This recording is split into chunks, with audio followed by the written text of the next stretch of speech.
ನಮಸ್ಕಾರ ಸ್ನೇಹಿತರೆ. ಶ್ರೀ ವಿದ್ಯೆಯ ದಶಮಹಾವಿದ್ಯೆಗಳಲ್ಲಿ ಶಕ್ತಿ ಪಾರಮ್ಯವನ್ನ ವಿವಿಧ ಪ್ರಕಾರಗಳಲ್ಲಿ ನಾವು ನೋಡ್ತೀವಿ. ದೇವಿಯೇ 10 ರೂಪಗಳಲ್ಲಿ ನಮ್ಮನ್ನ ಸಲಹುತ್ತಾಳೆ.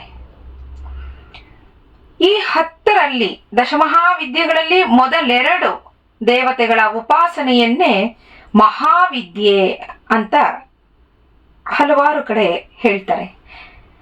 ಅಂದ್ರೆ ತಾಂತ್ರಿಕ ಮಾರ್ಗಾನುಸರಣೆಯಲ್ಲಿ ಸಿದ್ಧಿ ಪಡೆದ ಉನ್ನತ ಸ್ತರದವರಿಂದ ಆಚರಿಸಲ್ಪಡುವಂಥದ್ದು ಈ ಉಪಾಸನೆ. ಕಾಳಿ ಮತ್ತೆ ತಾರಾ, ಈ ಎರಡು ದೇವತೆಗಳ ಉಪಾಸನೆಯನ್ನ ಉನ್ನತ ಸ್ತರದವರು ಮಾಡೋದು ಅಂತ ಹೇಳ್ತಾರೆ. ಮೊದಲನೆಯವಳು ಕಾಳಿ. ಕಾಳಿ ಅನ್ನೋ ಪದದ ಅರ್ಥ ಕಾಲ ಸೂಚಕವಾಗಿದ್ದು, ಇದೇ ಕಾರಣಕ್ಕೆ ದೇವಿಯನ್ನ ಕಾಳಿ ಅಂತ ಕರೆದಿರೋದು. ಕಾಳಿ, ಕಾಳಿ ಎರಡೂ ಪದಗಳು ವ್ಯವಹಾರದಲ್ಲಿದೆ. ಪುರುಷನಾದ ಶಿವನನ್ನ ಕಾಲ ಅಂತ ಕರಿತೀವಿ. ಕಾಳಿಯೇ ವಿಕಾಸಕ್ಕೂ ಸೃಷ್ಟಿ ಸ್ಥಿತಿ ಲಯಾದಿಗಳಿಗೂ ಕಾರಣರಾಗಿರುತ್ತಾಳೆ. ಕಾಲಗರ್ಭ ಅನ್ನೋ ಸಂಕೇತವಿರೋದ್ರಿಂದ ಕಾಳಿಗೆ ಇದನ್ನ ಅನ್ವಯಿಸಿ ಹೇಳ್ತಾರೆ. ಎಲ್ಲೋ ಕಾಲದ ಮೇಲೆ ಅಲ್ವಾ ನಿಂತಿರೋದು. ಮಾಮೂಲಂತೆ ಮಾತಾಡುವಾಗ ಹೇಳ್ತೀವಲ್ವಾ, ಎಲ್ಲಕ್ಕೂ ಟೈಮ್ ಬರಬೇಕು ಅಂತ. ಅದನ್ನ ಸೂಚಿಸೋಳು ಈಕೆಯೇ.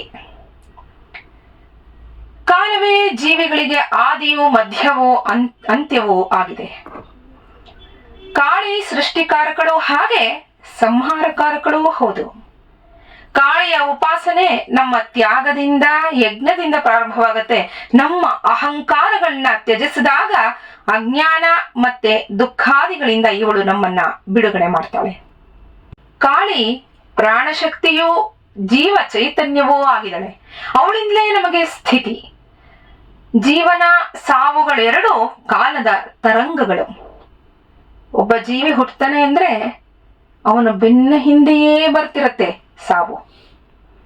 ಆದ್ರೆ ಆ ಹುಟ್ಟು ಸಾವು ಎರಡರ ಮಧ್ಯೆ ಎಷ್ಟೊಂದು ಆಟಗಳು ನಡೀತಾ ಇರತ್ತೆ, ಎಷ್ಟೊಂದು ವ್ಯವಹಾರಗಳು.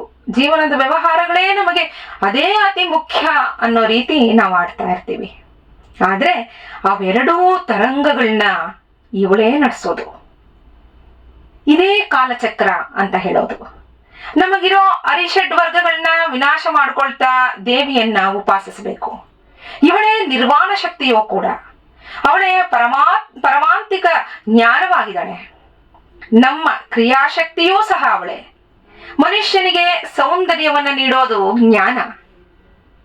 ಎಷ್ಟೇ ಸುಂದರವಾಗಿದ್ರು ಆ ಜ್ಞಾನ, ವಿದ್ಯೆ ಅನ್ನೋದು ಇಲ್ದಲೇ ಇದ್ರೆ, ಅದು ಹೇಳ್ತಾರಲ್ಲ ವಿದ್ಯಾರೇಖೆ ಇರಬೇಕು ಅಂತ, ಅದಿಲ್ದಲೇ ಇದ್ರೆ ಏನು ಚೆನ್ನ ನೋಡಕ್ಕೆ, ಅದು ಸೌಂದರ್ಯವೇ ಅಲ್ಲ ಅಂತ ಅನಿಸುತ್ತೆ.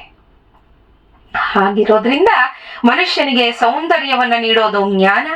ಆಕೆಯೇ ಜ್ಞಾನವಾಗಿರೋದ್ರಿಂದ ಸೌಂದರ್ಯವು ಅವಳಿಂದಲೇ ದೊರಕೋದು. ನಮ್ಮ ಹೃದಯ ಪ್ರದೇಶದಲ್ಲಿ ಇವಳು ನೆಲೆಸಿದಳೆ. ಅದರಿಂದಲೇ ರಕ್ತ ಚಲನೆ ಮಾಡಿ ಜೀವ ಚೈತನ್ಯವನ್ನ ಇವಳು ಸದಾ ನಮಗೆ ತುಂಬುತ್ತಾ ಇರ್ತಾಳೆ. ಅದಕ್ಕೋಸ್ಕರ ಕಾಳಿಯ ಉಪಾಸನೆ ಬಹಳ ಮುಖ್ಯ. ಡಾಕ್ಟರ್ ಏನ್ ಹೇಳ್ತಾರೆ, ಬ್ಲಡ್ ಸರ್ಕ್ಯುಲೇಷನ್ ಚೆನ್ನಾಗಿರ್ಬೇಕು ಬಾಡಿಲಿ ಅಂತ. ಅದು ವಿಪರೀತ ನೀರಾದ್ರೂ ಕಷ್ಟ, ರಕ್ತ ಗಟ್ಟಿ ಆದ್ರೂ ಕಷ್ಟ ಅಲ್ವಾ. ಅದಕ್ಕೆ ನಮ್ಮ ದೇಹದ ರಕ್ತ ಚಲನೆ ಸರಿ ಇರಬೇಕು ಅಂತಂದ್ರೆ ಕಾಳಿಯ ಉಪಾಸನೆ ಬಹಳ ಮುಖ್ಯ. ಅವಳ ಕೃಪೆ ಸದಾ ನಮಗೆ ಇರಬೇಕು. ಅವಳೇ ರಕ್ತ ಚಲನೆಯನ್ನ ಮಾಡಿ ಜೀವ ಚೈತನ್ಯವನ್ನ ನಮಗೆ ತುಂಬುತ್ತಾ ಇರ್ತಾಳೆ. ವಾಕ್ ನ ಪರ ಮಧ್ಯಮಳು ಈಕೆಯೇ. ಅಂದ್ರೆ ಮಾತಿಗೆ ನಾವು ಏನು ಮಾತಾಡ್ತೀವಿ ಅದಕ್ಕೆ ಪರ ಮತ್ತೆ ಮಧ್ಯಮಳು ಈಕೆಯೇ.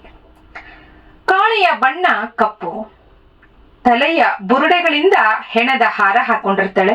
ಹೊರಚಾಚಿದ ನಾಲಿಗೆ, 4 ಕೈಗಳು, 4 ಭುಜಗಳು, ಅಭಯ ಹಾಗೆ ವರದ ಮುದ್ರೆ, ಶಿಖಿಯನ್ನ ಹಿಡಿದ ಮಾನವ ರುಂಡ, ಇವೆಲ್ಲವೂ ಒಂದೊಂದು ತತ್ವವನ್ನ ಪ್ರತಿಪಾದಿಸೋ ಸ್ವರೂಪವಾಗಿದೆ. ಕ್ರೋಧ ಭಾವದವಳಾದ್ರೂ ಬಹು ಸೌಂದರ್ಯವತಿ ಕಾಳಿ. ಇವತ್ತು ಕಾಳಿಯ ಇಷ್ಟು ವಿಷಯವನ್ನ ತಿಳಿದಿದ್ದೀವಿ.